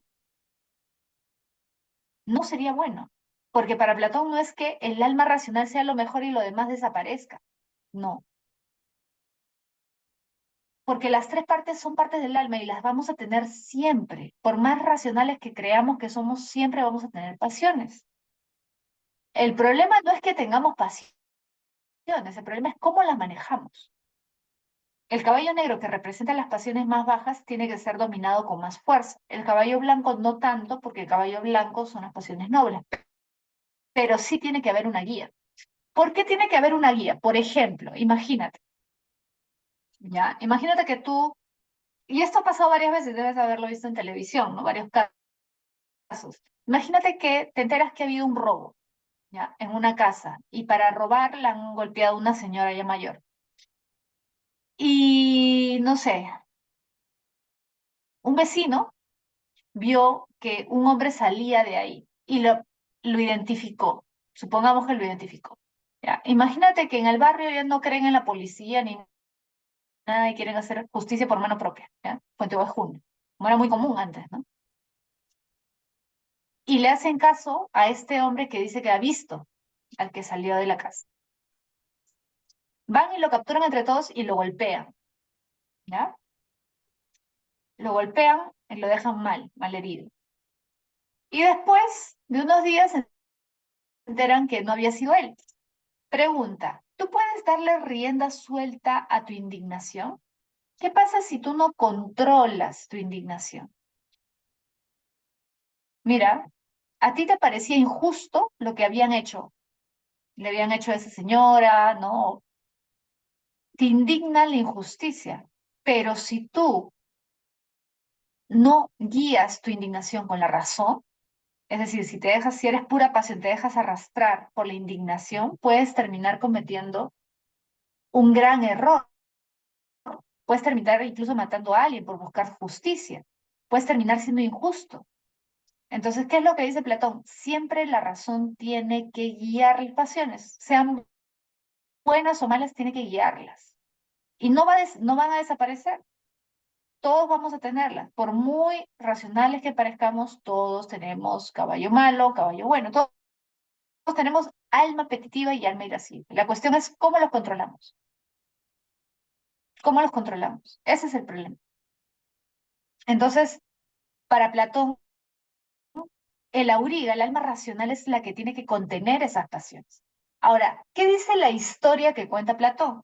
Bueno, este carro era un carro alado, o sea, está ya te conté, volando, digamos, en el mundo de las ideas, pero como el carro está avanzando, o sea, no está quieto, el problema es que el caballo negro es muy impulsivo, es muy desobediente y trata de liberarse del dominio del auriga, del cochero. Trata de zafarse e irse por su cuenta. Y al hacer eso, ¿no? Al hacer un movimiento demasiado brusco, lo que ocasiona es la caída del coche. Pero ¿dónde cae el coche? Cae del mundo de las ideas al mundo sensible. Es decir, ojo, cae todo el coche, no solamente el coche, sino los caballos también. Entonces, el alma cae, por culpa del caballo negro, cae al mundo sensible. Y al caer en el mundo sensible, dice Platón, es capturada por un cuerpo. Es decir, la recibe un cuerpo. El alma queda aprisionada en el mundo sensible, en un cuerpo. Y esto lo que refleja para Platón es la dificultad para liberarnos nuevamente del cuerpo. Nuestra alma no pertenece a este mundo, dice Platón. Nuestra alma pertenece a otro mundo. Nuestra alma pertenece al mundo de las ideas. Y por eso es que el alma, cuando busca el conocimiento, se le hace complicado, ¿no? Estar en este mundo. Porque en este mundo siempre van a haber obstáculos, impedimentos, pasiones, deseos que motiven a hacer otras cosas. Entonces, el carro cayó al mundo sensible y quedó atrapado en un cuerpo. Pero ahí queda la historia, no, porque Platón dice, la cuestión es liberarla nuevamente. Ahora, ¿cómo la liberamos? Para Platón, cultivando el alma, siendo cada vez más virtuoso. ¿Por qué? Porque Platón también cree, igual que Sócrates, en la reencarnación. Entonces, él cree que el alma se puede ir liberando paulatinamente, es decir, si tú te esfuerzas por ser virtuoso, cultivar la virtud, ser bueno, justo, etcétera, vas a reencarnar en alguien mejor. O sea, vas a ir acumulando sabiduría a lo largo de todas tus vidas, hasta que llegue un momento, ¿no? Si es que te esfuerzas y eres justo y eres bueno durante mucho tiempo, si te esfuerzas, llega un momento en que te liberas completamente. Bueno, tu alma se libera completamente de las cadenas del mundo sensible. Ese es el objetivo para Platón, o sea, liberarnos. Ahora, ¿cuántas vidas necesitamos? ¿Cuántas reencarnaciones? No dice, pero bueno, dice más o menos 10.000 años o algo así. Por dar simplemente una cifra, ¿no? Pero no es algo inmediato, es algo que tenemos que esforzarnos por hacer permanentemente, porque tú no sabes cómo ha sido tu alma, por decirlo así, de la vida pasada, ¿no? Entonces necesitas tú esforzarte para impulsar a tu alma a seguir liberándose poco a poco, ¿no? ¿Sí? Entonces, la alegoría del carro alado representa eso. Las pasiones no todas son malas, pero sí todas tienen que ser controladas por la razón, ¿sí? Bueno, es un mito, una alegoría bastante interesante, ¿no? Porque sugiere varias cosas. Entonces, recuerda, son tres partes del alma: alma racional, la más importante, y dos almas pasionales, si quieres llamarlo así, ¿no? Relacionadas con las pasiones: el alma apetitiva, los apetitos, los deseos, caballo negro, y el caballo bueno, caballo blanco, obediente, es el que representa las pasiones nobles, el alma irascible, por eso se llama así. ¿Por qué irascible? Porque este caballo no es desobediente, pero sí es, digamos, un tanto impulsivo, ¿no? En él predomina la valentía, el arrojo. Por eso, esta alegoría carrola es importante para entender luego la filosofía política de Platón. No sé si ustedes han escuchado de la filosofía política de Platón. Lo vamos a ver cuando vemos filosofía política, pero solamente para recordarles o para explicarles, quizás no saben, Platón plantea un estado ideal dividido en tres castas, si quieres llamarlo así, ¿no? O tres estamentos. El, los reyes filósofos o el rey filósofo, dependiendo, los gobernantes, los guardianes, que vendrían a ser entre comillas la clase media, los guardianes, y la masa, o digamos la mayoría, que se dedican al comercio, son artesanos, ¿no? Agricultores, ¿no? Entonces, ¿a qué clase, a qué estamento pertenezco? Depende de tus cualidades. Para Platón no es una cuestión de herencia, es una cuestión de cualidades, de calificaciones, o sea, calificación en el sentido de qué sabes hacer, para qué estás hecho, pero ojo, eso tiene que ver con el alma. Si todos tenemos las tres partes, pero si en ti predomina el alma racional, lo lógico sería que te dediques, te eduques con el fin de ser gobernante, porque personas donde domina el alma racional son escasas, son muy raras. Entonces, lo que Platón considera es que estas personas deberían ser educadas desde pequeñas para que alcancen luego a ser gobernantes. Ahora, los otros, por ejemplo, en el caso del caballo blanco, ¿no? Aquellos en los que predomina el alma irascible, el arrojo, el valor, ¿quiénes serían dentro de esta clasificación, estos estamentos? Obviamente los militares, los guardianes. Los guardianes tienen que tener como característica la valentía, el valor, el arrojo, la audacia. Eso está bien, porque es su función. Entonces, en ellos pesa más el alma irascible. ¿Y en quiénes pesa más el alma apetitiva? Obviamente en la clase más baja, si lo quieres llamar así. La clase que se dedica a las labores de sustento de la polis, por ejemplo, la comida, la agricultura, los artesanos que hacen cosas que se necesitan para trabajar, para comer, etcétera, ¿no? Recipientes, todo eso, ¿sí? Entonces, el caballo malo representa esa parte del alma que es más difícil de dominar. ¿Y por qué los campesinos, eh, o sea, los agricultores, los artesanos, los comerciantes estarían representados o serían aquellos donde domina el alma apetitiva? Porque usualmente son personas que se dedican a labores, digamos, más manuales, menos racionales y por lo tanto más ligadas a lo inmediato, ¿no? A la satisfacción inmediata, a las necesidades. Entonces, para Platón es normal que cada uno cumple una función de acuerdo con aquella parte del alma que predomina en uno. En algunos predominará el alma racional, en otros el apetitiva y en otros el alma irascible. ¿Sí? Y dentro de la estructura del Estado, el auriga, entre comillas, ¿no? Los que tienen más desarrollada la parte racional serán los filósofos, el alma irascible, los guardianes, y el alma apetitiva, la mayoría de la población. Si cada persona cumple su función de acuerdo con esa naturaleza, o sea, la inclinación que cada uno tenga, cada uno va a ser más provechoso para su ciudad. Por eso es importante, por decirlo así, clasificar a las personas de acuerdo a su función para Platón, porque de esa manera nos aseguramos que el Estado va a funcionar mejor, va a ser mejor para todos. O sea, hay una idea, tanto por decirlo así, de bien común, ¿no? Bien común en el sentido de que no hay que buscar el bien particular, sino el bien de todos, ¿no? Por eso que plantea esa diferenciación, digamos, de clases, si quieres llamarlo así, pero no tiene nada que ver con el dinero, tiene que ver sobre todo con la función que cumples. ¿Por qué digo no el dinero? Porque Platón en ningún momento dice, no, los artesanos, los agricultores tienen que ganar menos que el rey filósofo, ¿no? En ningún momento se habla de eso. Y el rey filósofo además es no necesariamente uno, pueden ser dos, tres, y no es alguien que se enriquezca, no es alguien que reciba un sueldo, un salario. Para Platón, el gobernante no debe recibir nada, no recibe un sueldo, un salario, bonos, ni nada. Profesora, entonces, ¿cómo se mantiene? Bueno, se mantiene, el Estado sí provee de comidas, provee de cosas básicas para que esa persona viva, pero no tiene propiedades a su nombre, no puede poner nada a su nombre para evitar precisamente la corrupción. Por eso ahí viene el famoso comunismo platónico. No sé si has escuchado el comunismo platónico, que es un término correcto, ojo, comunismo platónico. Muchos piensan que el comunismo, o sea, si tú piensas el comunismo como lo de Marx, bacán, eso lo plantea Marx.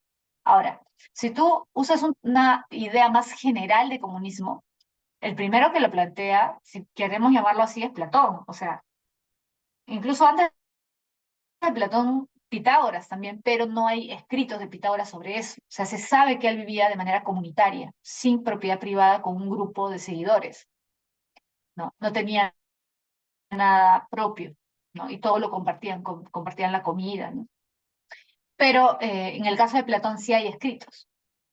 Lo que se sabe de Pitágoras son cuestiones anecdóticas, cosas de su vida, ¿no?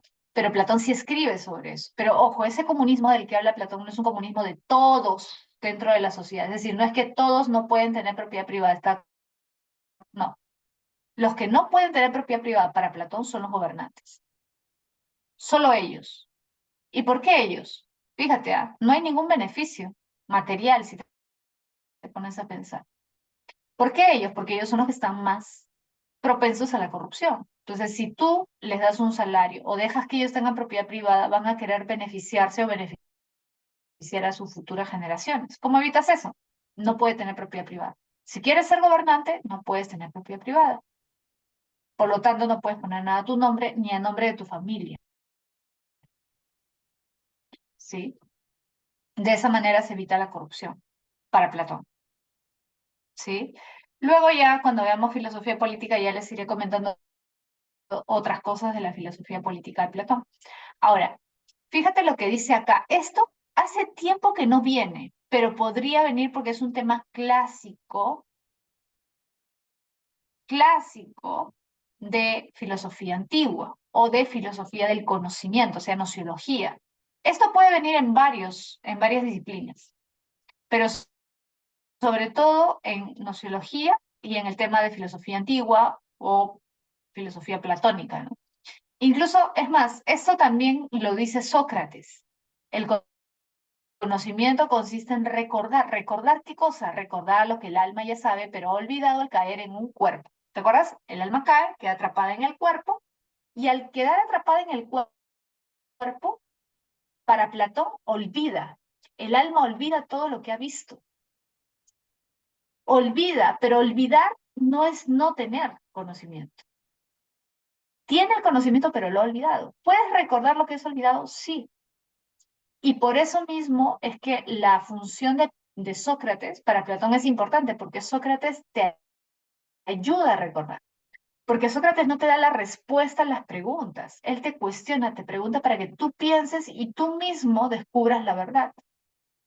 ¿Y por qué tú mismo puedes descubrirla y que sin necesidad que alguien te la dé? Porque tú ya eres sabio interiormente. O sea, el conocimiento de la sabiduría la tienes. Solo tienes que esforzarte por sacarla a la luz. Por eso, conocimiento es recordar lo que el alma ya sabe, pero ha olvidado por caer en un cuerpo. ¿Sí? Eso es reminiscencia, recordar lo que el alma ya sabe, pero ha olvidado por caer en un cuerpo. Entonces, por eso es importante la mayéutica. Sócrates busca que tú recuerdes, por eso no te da respuestas nunca. Tú eres el que tiene que esforzarse por alcanzar las respuestas. Guiado por las preguntas de Sócrates, sí, pero tú eres el que tiene que hallar la respuesta. ¿Sí? Entonces, esa es la alegoría del carro al lado de Platón. Como le digo, eso es importante porque se relaciona con otros temas que vamos a ver luego, sobre todo en filosofía política. ¿Ya? Vamos a pasar ahora a Aristóteles. A ver, ya. Mira, Aristóteles fue el discípulo más destacado, más conocido de Platón. Platón en realidad tuvo muchos discípulos, pero Aristóteles fue el más conocido. Tiene varios rasgos interesantes, ¿no? En su biografía. Por ejemplo, Aristóteles, no sé si tú sabes, pero no era ateniense. Sócrates era ateniense, Platón era ateniense, o sea, nacido en Atenas. Aristóteles no era ateniense. Vivió en Atenas, sí, pero no nació en Atenas. Vivió como extranjero. ¿Te acuerdas cómo se le llama al extranjero en Grecia? Quizás lo han visto en historia. Se le llama meteco. Los metecos son los extranjeros. Aristóteles era un meteco en Atenas, porque él era de Macedonia, de la misma ciudad de Alejandro Magno. Precisamente por eso luego se va a volver el tutor de Alejandro Magno. ¿Por qué? Porque el padre de Aristóteles era médico y era el médico del papá de Alejandro. Entonces, por esa cercanía, ¿no? Es que luego Filipo, sabiendo que Aristóteles, el hijo de su médico, se había entrenado, preparado, estudiado en la Academia de Platón, que era la más famosa de esa época, va a decidir que él sea el tutor de su hijo, o sea, de Alejandro. Entonces Aristóteles va a tener mucha importancia histórica por eso, pero también lo interesante de Aristóteles es que fue crítico de Platón. Aristóteles fue discípulo de Platón por 20 años. Estuvo en la Academia Platónica por 20 años, de los 16 años hasta los 36 años. Aristóteles se retira de la Academia de Platón, no porque se pelea con él ni nada, sino porque Platón muere. Platón muere, si no me equivoco, a los 80 años, y una vez que muere, lo sucede otra persona en la dirección de la academia. O sea, ya no estaba Platón enseñando y dirigiendo.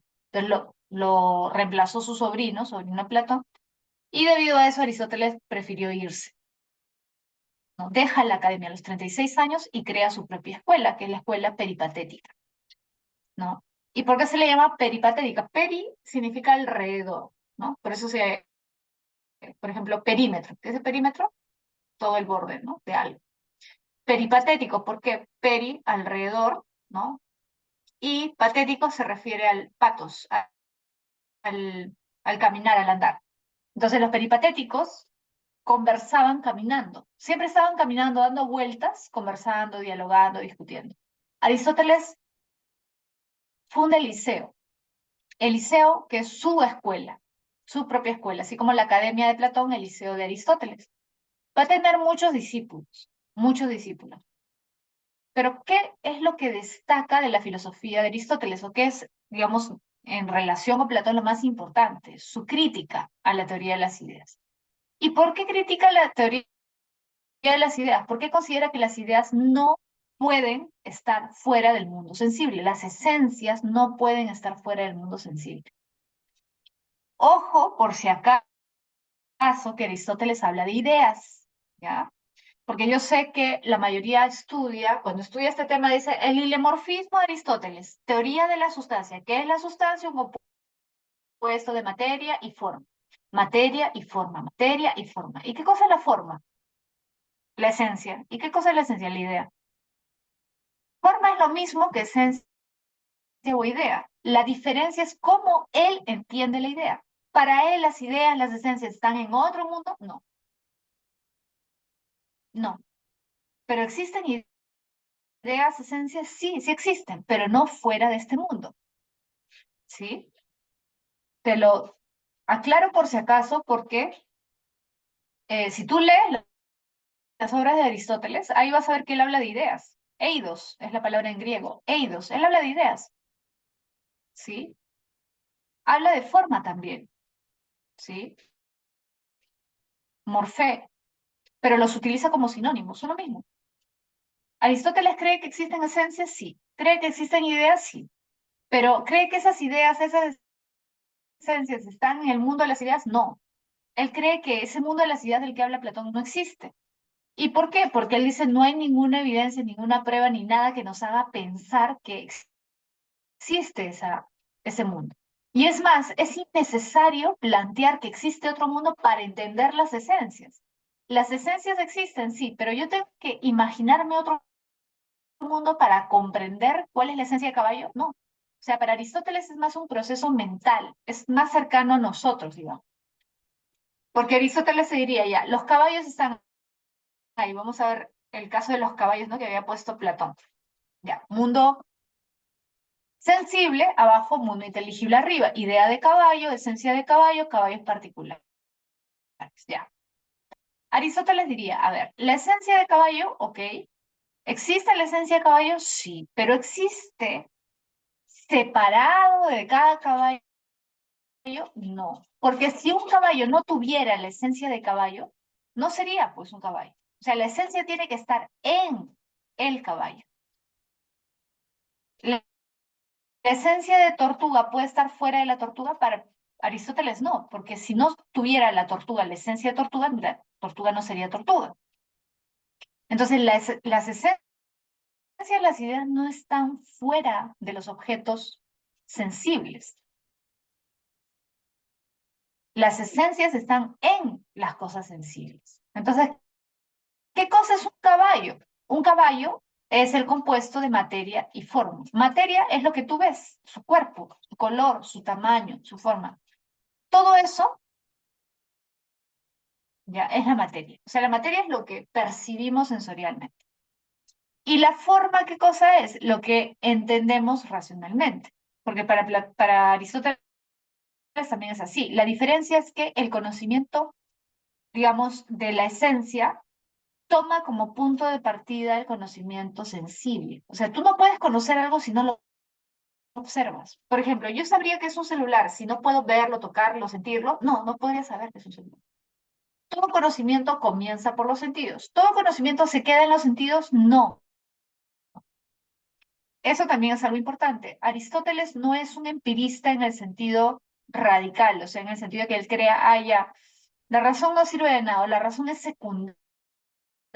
No, para Aristóteles la razón es muy importante, porque si no conociéramos racionalmente las cosas, no seríamos seres humanos, seríamos animales. Para Aristóteles, ¿cuál es la diferencia entre un animal y un ser humano? Que el ser humano tiene racionalidad, por lo tanto el ser humano comprende las cosas que ve. El animal no comprende, no conoce racionalmente. Entonces, cuando yo observo un objeto, cuando yo percibo un objeto con mis sentidos, ese es el inicio del conocimiento. Pero yo necesito el contacto con el objeto para comenzar el proceso de conocimiento, si no yo no podría conocer algo. Por eso es que para él Platón está equivocado, porque Platón considera que el único conocimiento válido es el conocimiento racional y que el conocimiento sensorial es un conocimiento aparente, secundario, sin importancia. Aristóteles va a decir, no va a tener importancia si para conocer qué es un caballo yo necesito ver un caballo primero? Es más, ni siquiera uno, necesito ver varios para entender qué cosa es el caballo, para tener la idea de caballo. Entonces, lo sensorial sí es importante, pero el hombre tiene la cualidad de ir más allá de lo sensorial. Eso también está de acuerdo a Aristóteles, pero es un proceso mental. O sea, es una abstracción que realiza, es un proceso de abstracción que realiza el ser humano. No es que hay otro mundo, no.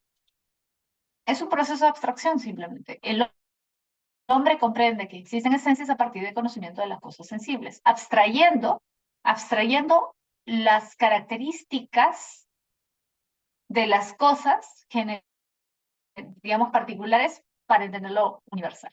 Pero es un proceso mental. Entonces, ¿la idea de caballo existe? Sí, pero ¿existe en otro mundo? No. La idea, la esencia de caballo está en este mundo, ¿ya? Entonces, fíjate acá, eso es importante, ¿no? Critica la teoría de las ideas. ¿Por qué la critica? Porque considera que es absurdo duplicar los mundos. ¿Qué hizo Platón? Duplicó los mundos, se inventó un mundo más. Eso se refiere, ¿no? Duplicó. ¿Por qué?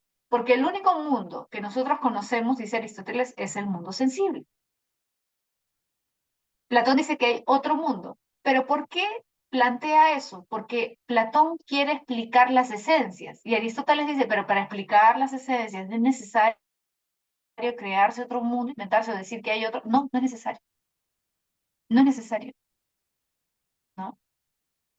Las esencias están en las cosas. Por ejemplo, esta taza.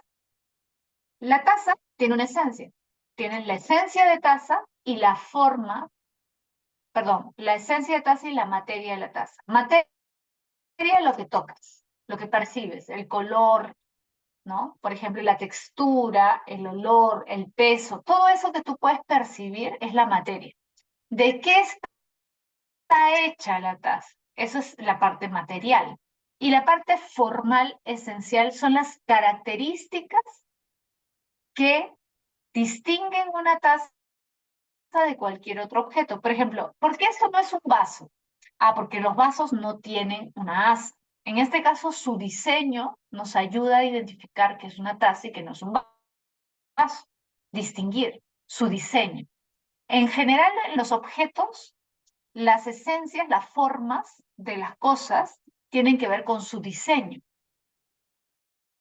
en general, pero no siempre, ¿sí? Por ejemplo, en el caso del ser humano, para Aristóteles, ¿la esencia del ser humano es la figura humana? No.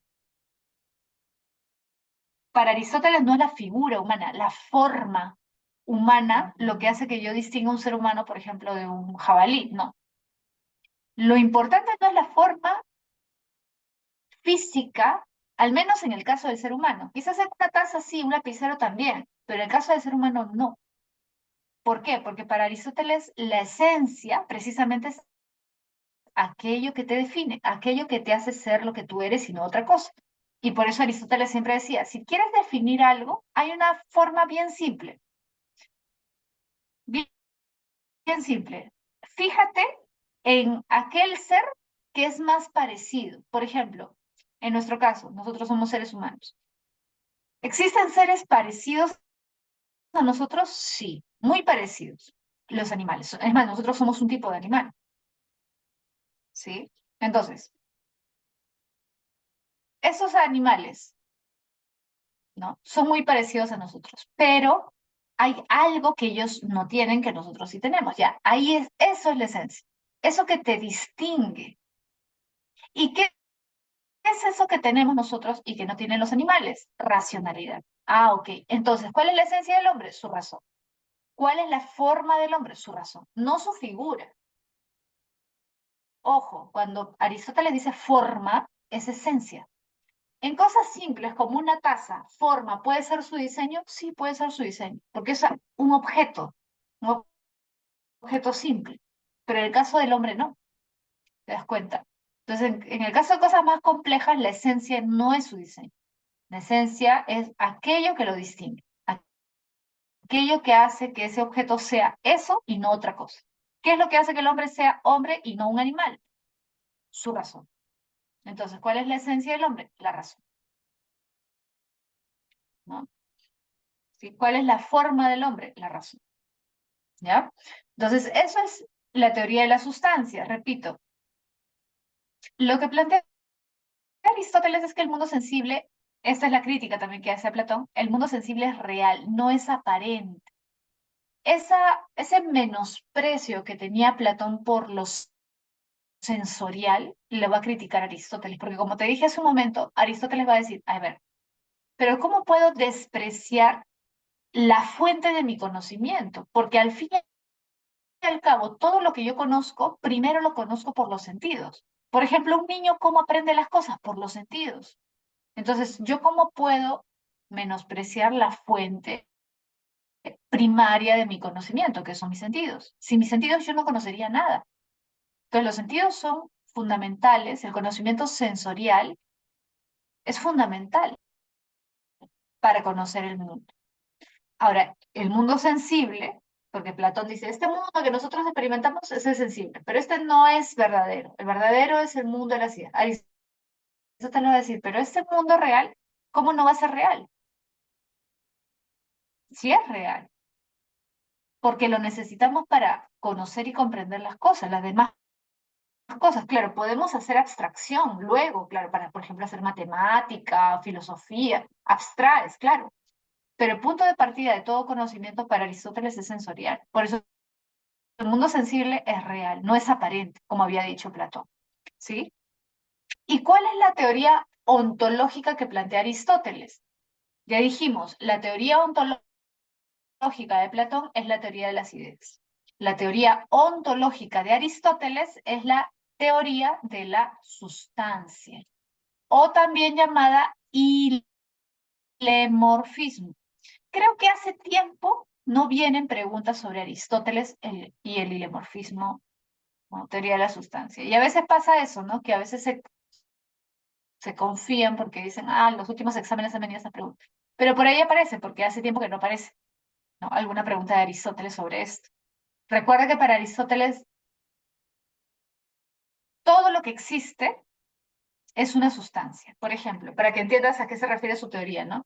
Este celular es una sustancia, esta taza es una sustancia, este lapicero es una sustancia, este plumón es una sustancia, esto es una sustancia, este mouse es una sustancia. Todas las cosas, una silla, yo, tú, cada uno de nosotros, de las cosas que nos rodean, son sustancias.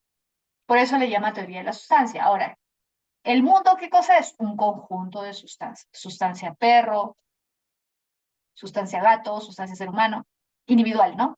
Cada uno, o sea, Pedro, María, Alma, José, Joshua, cada uno de nosotros es una sustancia. Ahora, si me preguntas, ¿qué es una sustancia? ¿Qué dice Aristóteles? Es el compuesto de materia y forma. Materia, lo corporal, ¿no? O sea, tu cuerpo es su materia. Y tu forma, tu esencia, lo que te distingue, lo que te hace ser distinto. Ya dijimos, en el caso del ser humano, tu racionalidad. En el caso de la taza, ya dijimos, materia, ¿de qué está hecha la taza? La parte material. Y forma es lo que distingue a la taza, o sea, sus características que le hacen ser una taza y no ser un celular o no ser un vaso. ¿Ya? Lo que te decía, ponemos algo más cercano, un vaso. ¿Es lo mismo? No. ¿Y cómo te das cuenta que no es lo mismo? Porque la taza, tú sabes que siempre tiene un asa. Siempre. Entonces, acá sí funciona el diseño. El diseño sí es parte importante de la esencia, porque es una cosa, ¿sí? Igual, lapicero y lápiz, ¿son muy parecidos? Sí. ¿Pero son iguales? No, no son iguales, ¿sí? Su materia cambia, su forma cambia también, ¿sí? Entonces, la sustancia, ¿qué cosa es? Un compuesto de materia y forma. Ojo, un compuesto, ¿qué quiere decir eso? Toda sustancia tiene que tener materia y forma. Toda sustancia debe tener materia y forma. Es la unión. Pregunta, acá, tomando el ejemplo de la taza. Si yo le quito a la taza toda su parte física, si quieres llamarla así, o sea, todo aquello con lo que está hecho, se la quito. ¿La taza seguirá siendo taza? Obviamente no, porque la taza está hecha de eso. Si yo le quito eso, ya no es la taza. Si a la taza le quito su forma, es decir, imagínate que yo agarro una pistola, no sé, láser, algo, y la derrito, le quito su diseño. ¿La taza sigue siendo taza? No, pues. O la taza le hago acá y le quito el asa, con un láser, lo que sea. ¿Sigue siendo taza? No, porque ya perdió parte de su esencia, que es fundamental para que la llamemos taza. Entonces, ¿qué es una sustancia? Un compuesto de materia y forma.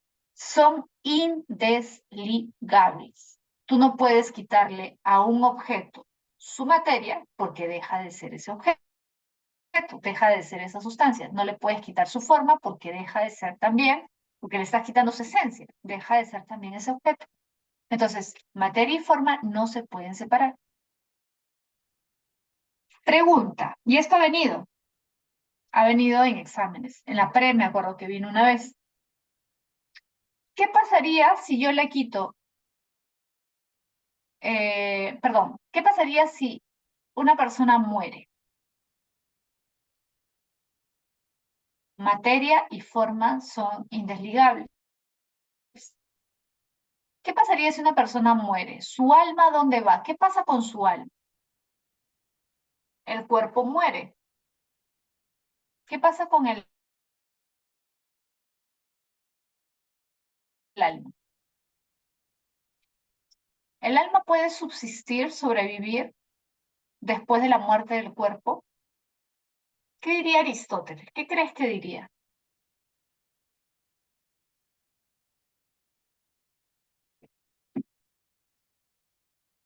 ¿Qué crees que diría Aristóteles? Una Que, sustancia, que sí, el alma también moriría. exacto, gracias, Denis, exacto, que el alma no podría sobrevivir. Claro, el alma también moriría. Eso diría Aristóteles. Eso es lo congruente, ¿sí? Eso es lo esperable, ¿no? Eso es lo lógico. Si el cuerpo muere, el alma muere. Aristóteles da a entender eso, sí, en varios momentos da a entender eso, que el alma no es inmortal. Lo da a entender. Pero ¿sabes qué es lo paradójico, lo curioso? Que hay una obra de Aristóteles en donde dice así rápidamente que el alma es inmortal. Es una obra que se llama así, sobre el alma. O sea, es un libro específicamente donde habla del alma. Y ahí dice que el alma es inmortal, pero no explica por qué es inmortal. Es paradójico, ¿por qué? Porque lo que él plantea en su teoría de la sustancia es contradictorio con la idea de un alma inmortal. O sea, no debería decir eso. Es absurdo desde su perspectiva. Sin embargo, sí lo dice, pero no explica por qué sería inmortal. No hay una explicación. Ahora, algunos consideran que lo dice porque podría haber sido que cambiara de opinión ya para esa época, ¿no? Pero el problema es que no explica por qué sería inmortal. Ahora, debido a que su pensamiento nos hace creer, pensar que él no estaría de acuerdo con la inmortalidad del alma de Platón y de Sócrates, porque en ninguna de sus obras habla de inmortalidad, salvo en este pasaje nada más y chiquito, es que muchos filósofos a lo largo de la historia, por ejemplo, como Marx, han valorado a Aristóteles por encima de Platón, porque lo consideran, por decirlo así, más materialista. Si en la materia no se puede separar de la forma, entonces la forma no puede existir sin materia. O sea, el alma no puede existir sin cuerpo, o el espíritu no puede existir solo. Por lo tanto, si el espíritu no puede existir por sí mismo, no puede existir un Dios tampoco. Muchos van a interpretarlo así, repito, como Marx, por ejemplo, ¿no? Los marxistas. ¿Te das cuenta? Bueno, entonces, mira, vamos a explicar un ratito la teoría de las cuatro causas. La teoría de las cuatro causas, ¿sí? La teoría de las cuatro causas es una teoría que plantea Aristóteles para explicar por qué existen las cosas. Por ejemplo, la silla. ¿Por qué existe la silla? Mira, hay cuatro, si quieres llamarlo así, cuatro factores que intervienen para que la silla exista. Si esos cuatro factores no se dieran, la silla no hubiera existido. En otras palabras, esa silla no existiría si no existiera madera, carpintero, o sea, madera, causa material, carpintero, causa eficiente, si no tuviera la forma que tiene, es decir, haciendo con base y respaldo, causa formal, y si no tuviera un propósito, o sea, si alguien no le hubiera encontrado un propósito, alguien no hubiera tenido la intención de sentarse cómodo, no hubiera inventado una silla. No sé si se entendió la lógica. Igual una taza. Fíjate, son cuatro causas. Dos causas intrínsecas, es decir, dentro, y dos causas extrínsecas, extra, fuera. Intrínseco, vamos a poner el ejemplo de la taza. Causa material. ¿De qué está hecha la taza? De loza, de arcilla, lo que sea, porcelana, lo que sea. Esa es su causa material. Lo, aquello de lo que está hecho, ¿sí? La materia con la que está hecho. Porque si esa materia no existiera, ¿esta taza existiría? No existiría esta taza. Existiría otra, muy parecida quizás, pero esta no. Supongamos ya, supongamos que esta taza está hecha de arcilla, ¿ya? Supongamos que esta taza está hecha de arcilla, ¿sí? Su causa material es la arcilla. Ahora, si no existiera la arcilla, imagínate que se agotara la arcilla, ¿no? ¿Esta taza podría existir? No. O sea, si quieres hacerla después de que se ha agotado la arcilla, no podría, porque no sería la misma taza, sería otra cosa, ¿sí o no? O sea, si esta taza ha sido hecha de arcilla, la arcilla es su causa material. Sin arcilla, esta taza no existiría. Entonces, ¿qué es la teoría de las cuatro causas? La teoría que explica la existencia de las cosas. La teoría de las cuatro causas de la existencia. Así es completo. Esta taza está hecha de porcelana, supongamos. ¿Cuál es la causa material de la taza? La porcelana. Sin la porcelana, esta taza no existiría, suponiendo que sea porcelana. Causa formal, fíjate que está dentro, intrínseca, causa intrínseca. Causa formal, el diseño. En este caso, el diseño. Esta taza tiene cierta forma, ¿sí? Si la taza no tuviera esa forma, ¿sería taza? No. Por ejemplo, si yo le quitara el asa o no la hubieran fabricado con asa, ¿sería una taza? No. Si le hubieran hecho otro diseño diferente, el asa no sería una taza, sería otra cosa, sería un florero, qué sé yo, ¿no?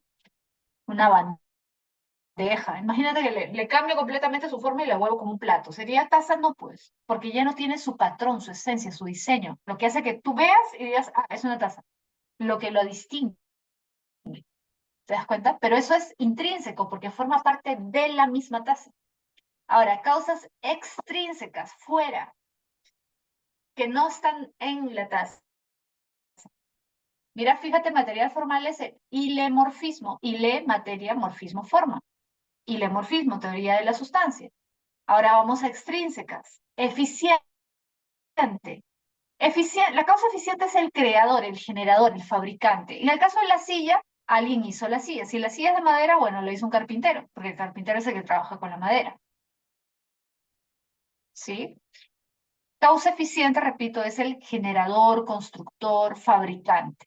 Causa eficiente de la taza. ¿Quién hizo la taza? No sé quién la habrá hecho, pero el que la hizo es su causa eficiente, porque es su generador, su productor, su fabricante. ¿Sí? Igual, por ejemplo, el lapicero. Causa material, todo aquello de lo que está hecho, plástico, ¿sí? La tinta, todo eso es su causa material. Causa formal, su diseño. Tú lo ves y dices, ah, es un lapicero. No es un plumón, no es un lápiz, a pesar que se parecen bastante. No, no es. Es un lapicero. Lo distingues por su diseño, su forma, su patrón. Causa formal, intrínseco. Eficiente, en este caso la fábrica. ¿Quién lo hizo?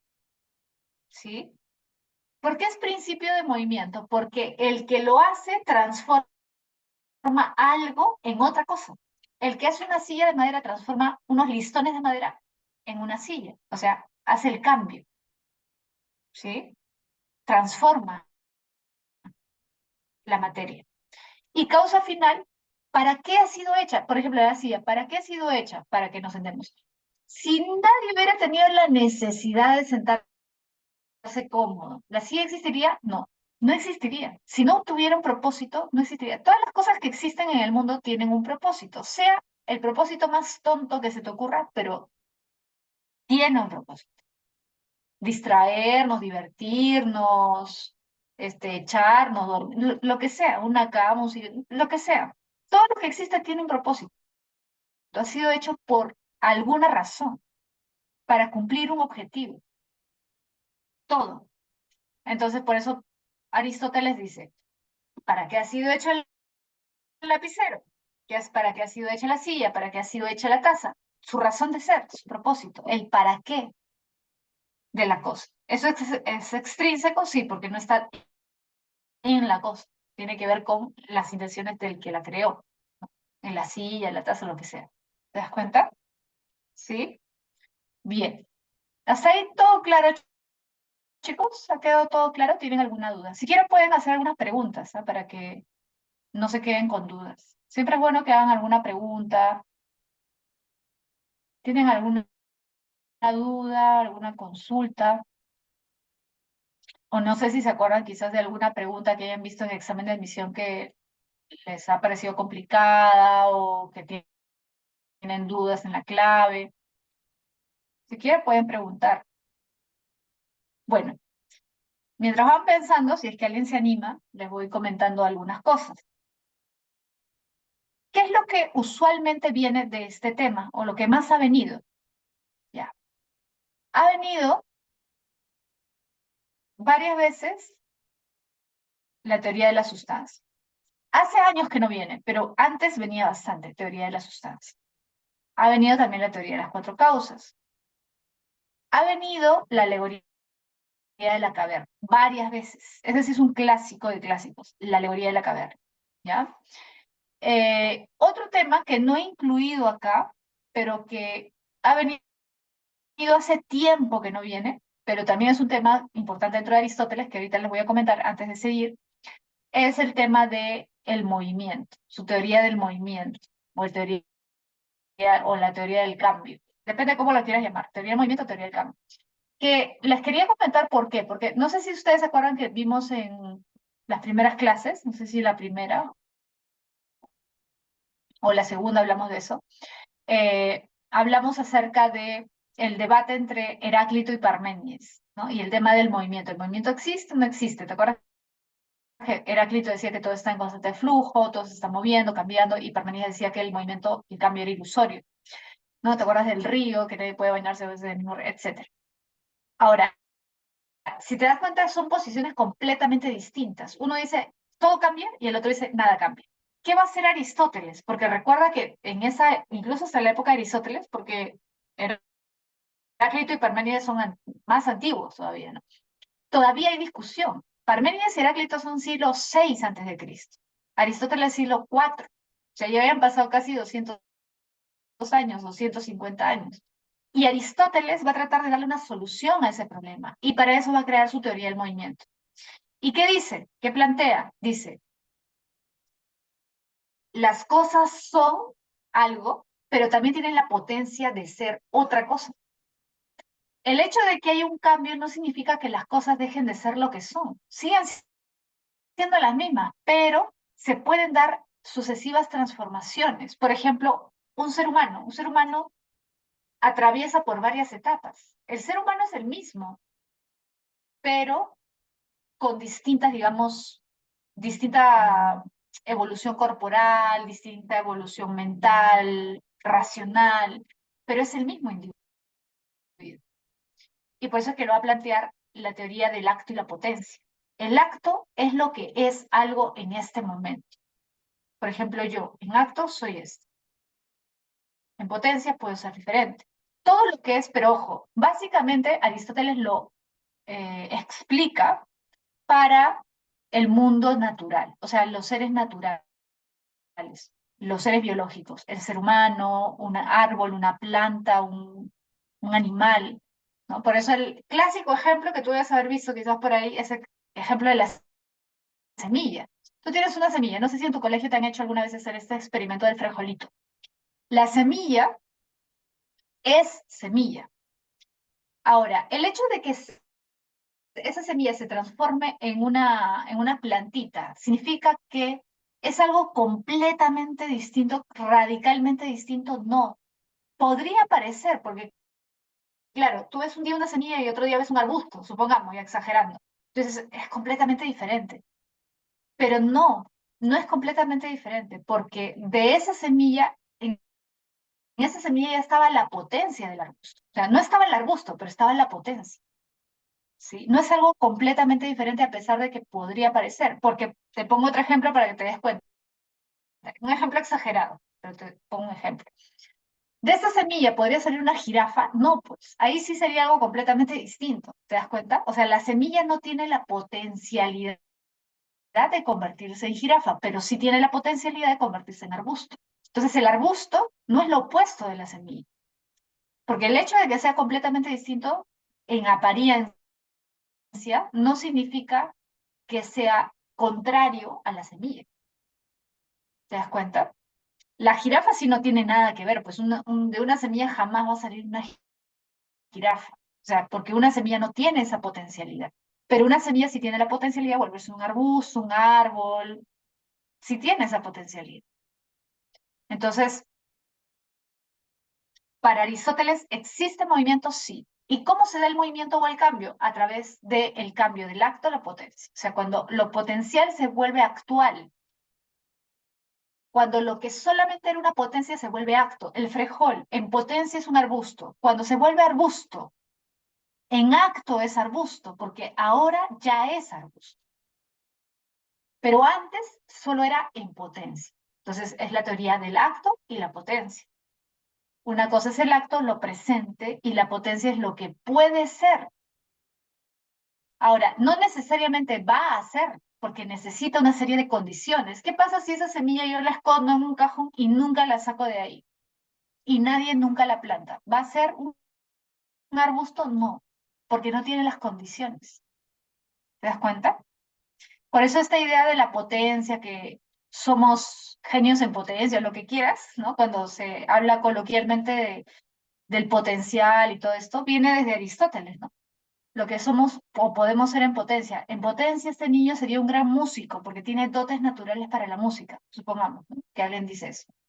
Claro, pero hay que crear las condiciones. Por eso que Aristóteles dice, una cosa es el acto, lo que es, y otra cosa es la potencia, lo que puede llegar a ser. No lo que es, lo que puede llegar a ser. Ser en acto, lo actual. Ser en potencia, lo que puede llegar a ser. Si es que se dan las condiciones para que eso sea. Si es que se da, entonces ahí vamos a ver el cambio. Vamos a ver el movimiento. ¿Sí? Bien. Y para terminar, ahora sí vamos a acabar con la teoría del alma según Aristóteles. ¿Te acuerdas que vimos la teoría del alma de Platón? El alma que posee tres partes, ¿no? Pero Aristóteles no es como Platón. Aristóteles, si bien tiene mucha influencia platónica, eh, es muy distinto en muchas cosas, ¿no? Lo que él va a plantear acerca del alma es una visión, si te das cuenta, más, si quieres llamarlo así, más científica, más biológica del alma. Porque Aristóteles, salvo en ese pasaje que te comenté hace un momento, salvo en ese, nunca da a entender que el alma es inmortal. Es más, pareciera que da a entender que muere con el cuerpo. Entonces, el alma no tiene un sentido religioso como en Platón, ¿no? De la reencarnación, no. En Aristóteles el alma tiene que ver más con las funciones del cuerpo, o sea, las funciones biológicas. Por eso él dice, hay tres tipos de alma. Mira, todos los seres vivos tienen alma. Para Aristóteles, todos los seres vivos tienen alma. Los animales, las plantas y los hombres tienen alma vegetativa. ¿Por qué? Porque los animales, las plantas y los hombres se nutren, crecen, se reproducen. Funciones biológicas básicas. Las plantas también hacen eso, igual que nosotros, igual que los animales. Ahora, hay otro nivel. Ahí ya no llega la planta, ya no llegan los vegetales. Llegan los animales y los seres humanos, el alma sensitiva. La sensación, por ejemplo, ¿un animal siente dolor? Sí. ¿Un ser humano siente dolor? Sí. ¿La planta siente dolor? No. Solo los animales y los seres humanos tienen esa alma, que es el alma racional, que permite sentir. Pero si tú vas un poco más arriba, vas a encontrar otra capacidad que solo el ser humano tiene y que ya no tienen ni las plantas ni los animales, que es el alma racional, que es la que nos permite pensar, discernir, reflexionar. La razón es algo netamente humano, puramente humano, el pensar, el pensamiento. Entonces, en otras palabras, mira, el hombre tiene alma vegetativa, alma sensitiva y alma racional. Tiene tres almas, tres. El animal que tiene dos almas, vegetativa y sensitiva, es más complejo que la planta, que solo tiene alma vegetativa, una. Ahora, te pregunto, yo creo que ya es obvio, ¿no? ¿No? Pero por si acaso.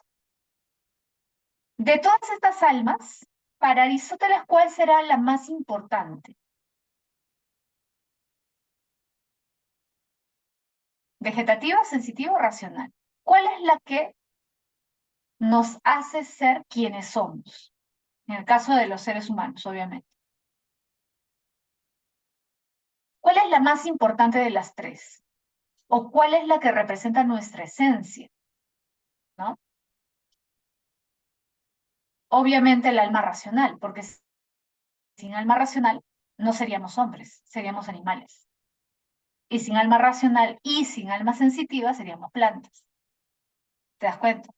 Entonces, para Aristóteles, el alma racional es lo que nos distingue, porque ningún otro ser, excepto el hombre, tiene alma racional.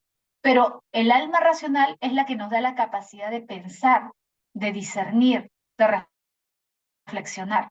¿Sí?